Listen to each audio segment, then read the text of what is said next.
Hello and welcome to my presentation on Datagen DV, a Python-based test data generation framework. My name is John George and I am a design verification engineer for Microsoft. My partner on this paper was James Mackenzie.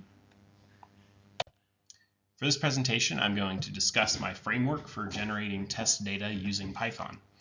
To start, I'll give some background on my group's test infrastructure prior to my contribution. This will lead into how Datagen enhanced this existing test flow and show why I designed it the way I did. Datagen's features are all backed by powerful open source Python libraries. I think the most useful thing I can share with you is how I leveraged these libraries to accomplish my objectives. I'll spend much of the time today sharing how these libraries were integrated into Datagen and how they helped solve the problems generating test data and integrating it with the existing infrastructure. Finally, I'll go over how I was able to make use of Datagen on my project and what I learned from the experience. My group's test environment is not the standard UVM system Verilog test bench. Because our chip had embedded SoCs, the majority of our stimulus was done through C firmware. These C test cases could be controlled through a YAML test configuration file to allow for the same code to handle many different test cases.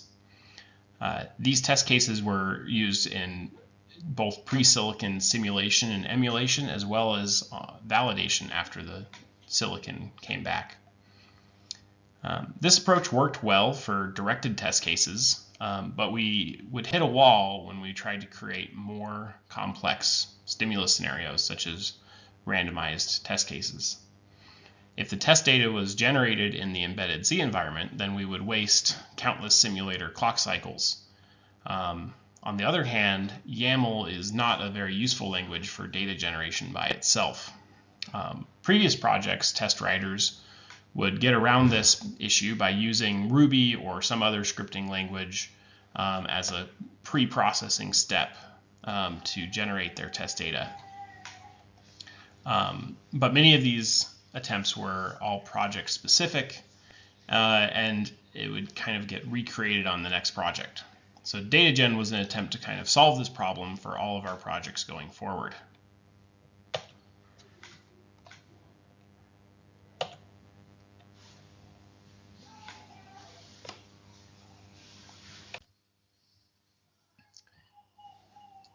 Datagen is a pre-test Python application which allows us to take advantage of an object-oriented language to accomplish much more complicated stimulus generation.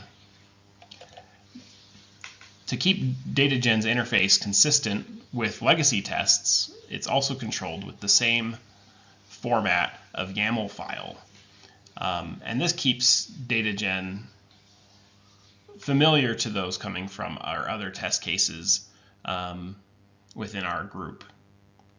Datagen simply augments this YAML as it goes through it before passing it on to the C stage.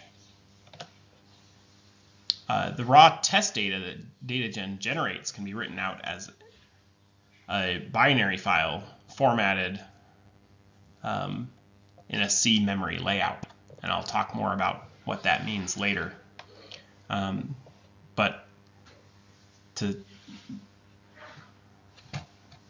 This is a much more efficient format for loading data into an embedded test environment.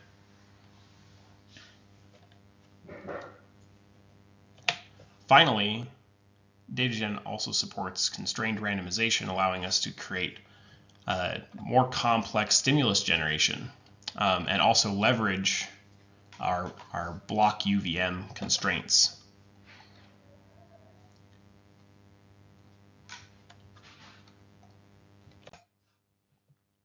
Each of these features were implemented by leveraging one or more open source Python libraries. Currently, Python is the most used programming language, which means that its biggest strength is its very active open source developer community. This can be a bit foreign to DV engineers used to working with more niche languages such as System Verilog or Specman E, where when you search a problem on the web, you might get one or two people who've contributed to those forum answers, but likely isn't too directly relevant to what you're currently working on. With Python, most problems that you are trying to solve have already been solved one way or another.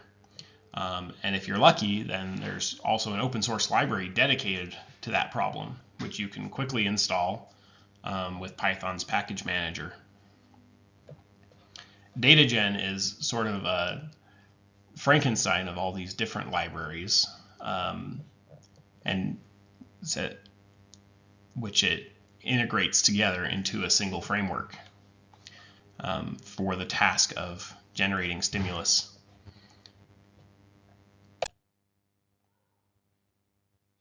Datagen itself is an object-oriented framework. So before we get into more of the details on the libraries, I want to kind of review what a traditional Python object looks like. You'll notice that the constructor is called the init function, the print function is called the repr function. Instead of using the keyword this, like in most languages, you use self instead. And you also don't declare the fields up front. You kind of do them on the fly in your constructor as you go. Most engineers coming from a language like System Verilog, when they come up against Python classes, they tend to say, I'll just use dictionaries instead. And in some cases that's the right answer, but in other cases they're creating unsustainable code for the future. So my suggestion is that instead that you should use the data classes library. The data classes library is an excellent feature that was added to Python 3.6, and it's analogous to the UVM object utility macro, but it's actually it's far less verbose. You can see from this code that each field is declared up front with a type hint and its default value. So this looks much more like a class definition in other languages. The decorator, which is the ampersand data class code on line 4, generates the constructor and the toString for you, similar to those object utility macros in UVM. So this kind of takes away all the boilerplate of the class and replaces it with something that looks familiar and is very straightforward. So I used data classes as kind of the foundation for Datagen, because there's a lot of kind of hidden features about it that make it really good for building a framework around.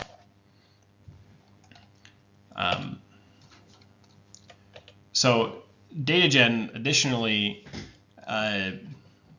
provides some additional behavior to kind of the vanilla data class library. It provides automatic type checkers to the constructor. It converts strings into their enum type, and this is to help with loading from the YAML configuration files where there's no concept of an enum.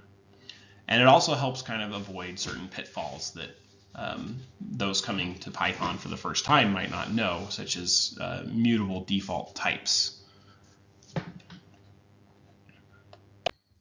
The next feature of Datagen is the easy loading of YAML into objects and dumping them back out.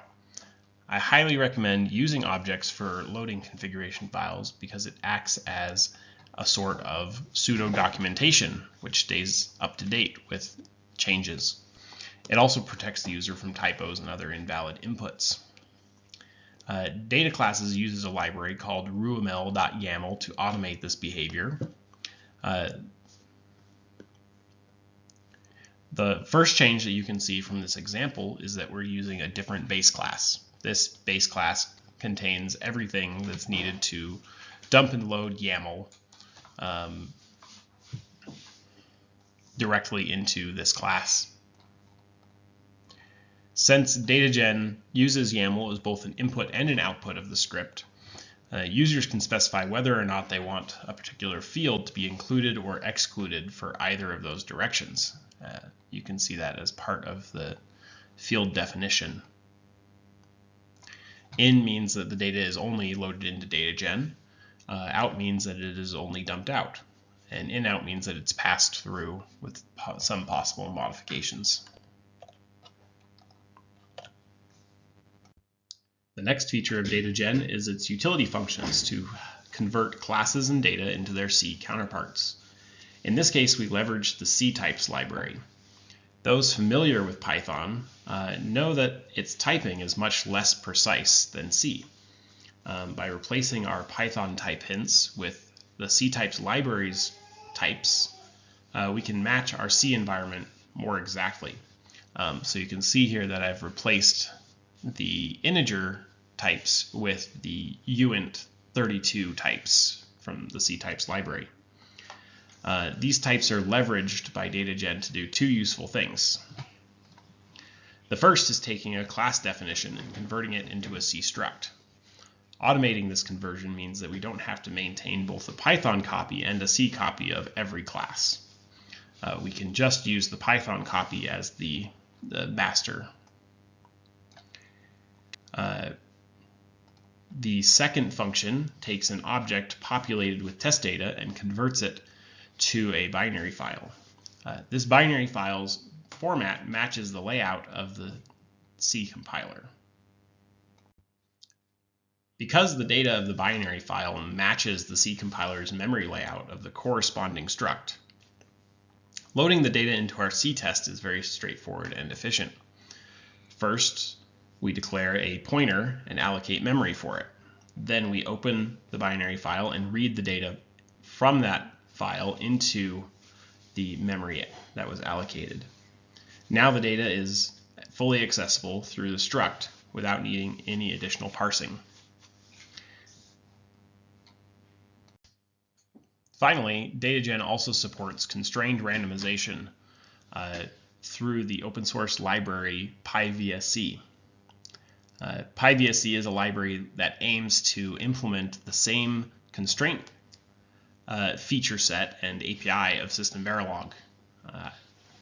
I was able to integrate PyVSC into Datagen's class framework by creating some custom decorators and field wrappers functions. In this example, we've created 3 random integer fields constrained together with the equation for the area of a rectangle. The frame's size equals the width times the height. The corresponding System Verilog code looks like this. You can see that it's very similar line for line, and that's pretty much true for any System Verilog that we converted into PyVSC. Recall that Python is also doing additional work through the data class library to generate the constructor and also handle things like loading and dumping into YAML. So I think it's quite efficient line for line. To randomize our class, we can simply call the randomize function. As an additional feature, Datagen allows us to override fields directly through the constructor. And since our YAML uses the constructor to load, we can override through the YAML. So you can see in this second randomize example that we've constrained it to 100, and the constraint took place as expected. On my project, we were able to save a lot of time by converting System Verilog constraints into PyVSC constraints. Without a constraint solver, we would have had to write this logic sequentially with the standard Python randomization library. This would have taken a lot longer and had been much more limiting in terms of what we were able to support. These bidirectional constraints with PyVSC allow our test cases to employ a fill-in-the-blank strategy. So when the architecture models dumps didn't contain every field for our stimulus, Datagen was able to derive the valid values when we wanted to target a specific block in our chip test. Datagen could randomize the remaining blocks to match those requirements. Using YAML as our test configuration was intuitive to stakeholders even outside of our project, such as, or outside of the verification team, such as the architects and the software team.